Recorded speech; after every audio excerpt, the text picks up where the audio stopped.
I'm Sierra Morris and this is Chuckin' the Chicks. In this video, I'll be talking about 5 tips to protect your flock during a toxic air event. I'm going to start with a really important disclaimer.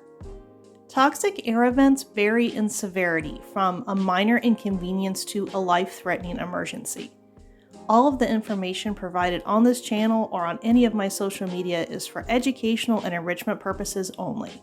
It is not intended to be a substitute for professional services of any kind.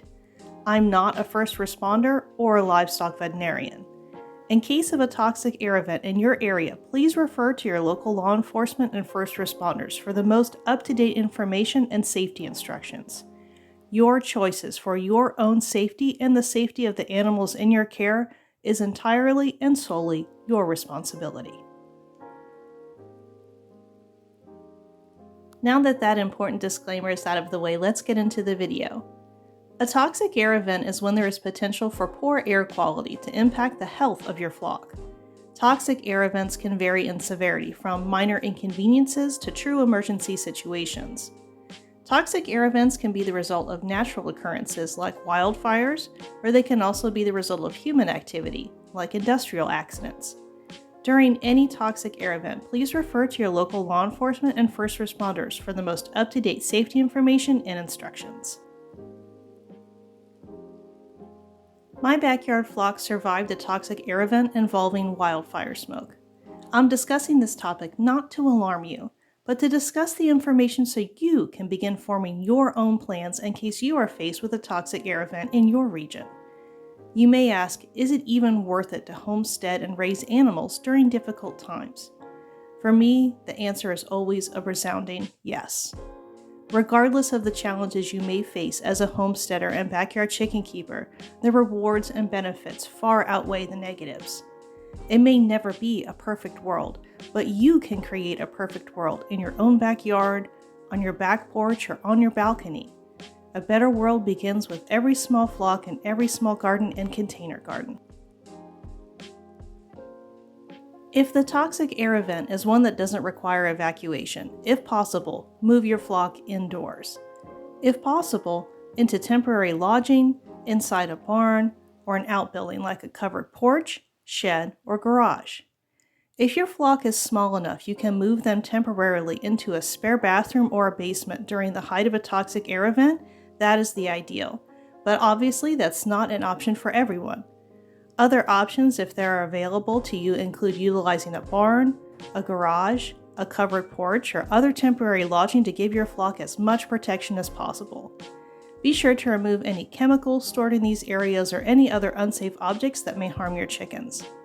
You can also utilize objects like large dog crates lined with puppy pads or other kinds of animal housing to temporarily move your flock, stressing that this is a temporary and emergency solution and only appropriate for a short period of time.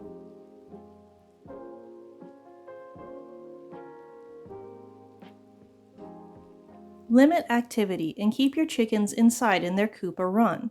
The more exercise and the more active chickens are, the more they will potentially inhale the toxic air. If it isn't possible to bring your flock inside, limit their activity and provide as much shelter and protection as you feasibly can. Tarps and sheets can be used to construct temporary windbreaks to provide some additional protections. In the know, tarps and sheets don't keep the toxic air out, but they can help prohibit some of the bad circulation and they can help protect your flock from particulate that might be in the air. Any protection is better than none. Replace all of your chicken food and water that has been exposed to the toxic air. After the wildfire incident on our homestead, I noticed that all of my chicken food and water stations were covered in a bizarre residue. I disposed of all of that food and water that had the residue in it and cleaned my food and water stations thoroughly before refilling them. Monitor your flock for signs of respiratory distress. Signs of respiratory distress include things like gaping beak, gasping, wheezing, or lethargy. Individual flock members that are young, developing chicks or elderly chickens may be more physically vulnerable than other members of your flock. Provide individual isolation and care as needed.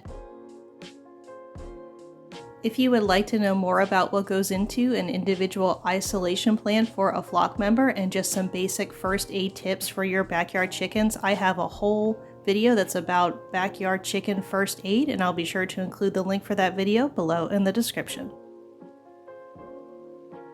Provide additional health and immune support after the toxic air event in the form of excellent nutrition and vitamin supplements. The toxic air event itself may only last between 24 to 48 hours, but you may notice the overall health of your flock is detrimentally impacted as they work to recover from their exposure. You may see reduced productivity as your flock is healing. Support your flock's recovery and natural immunity with excellent nutrition in the form of mash, fermented feed, and a poultry-safe vitamin supplement in one of their water stations. Natural herbs like lemon balm, rosemary, and mint can be brewed into a natural herbal tea, cooled, and then offered to your flock in a livestock-safe dish. A respiratory support supplement like VetRx can also be given to your flock to help address minor respiratory distress. Consult your local livestock veterinarian if needed. I'm not associated with VetRx in any official way. I've just used their product and have been very happy with how it performed. Bonus tip: discuss emergency preparedness with your family. Your local law enforcement and first responders will have free resources to begin forming your own emergency plans. Acquiring a livestock-safe trailer may be a worthwhile investment for your family. Chickens can't be transported in an open container as high winds during normal traffic could prove fatal. Chickens need to be transported in livestock-safe or pest-safe crates, preferably in a covered cab. If one isn't available, their container can also be protected with tarps or packing blankets. Animals being transported need access to food and water.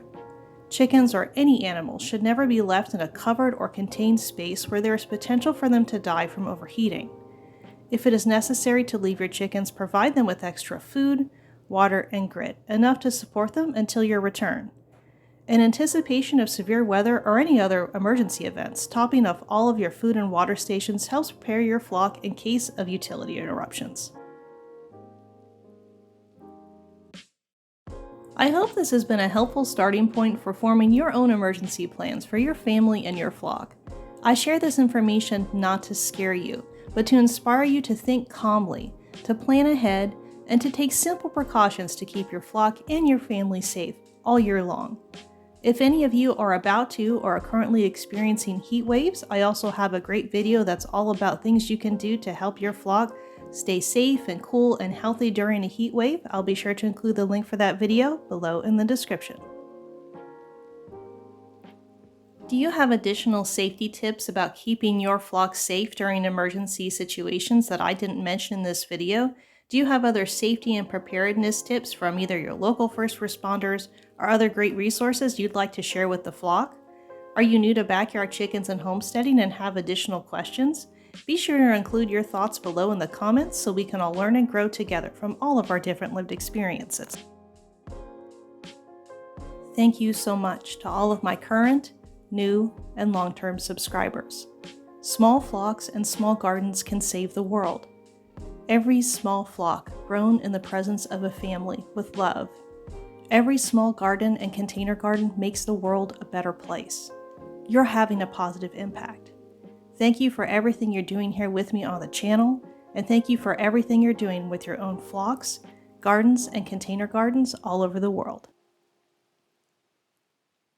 We would love to have you as part of our flock. Lots of love from our coop to yours. See you next time.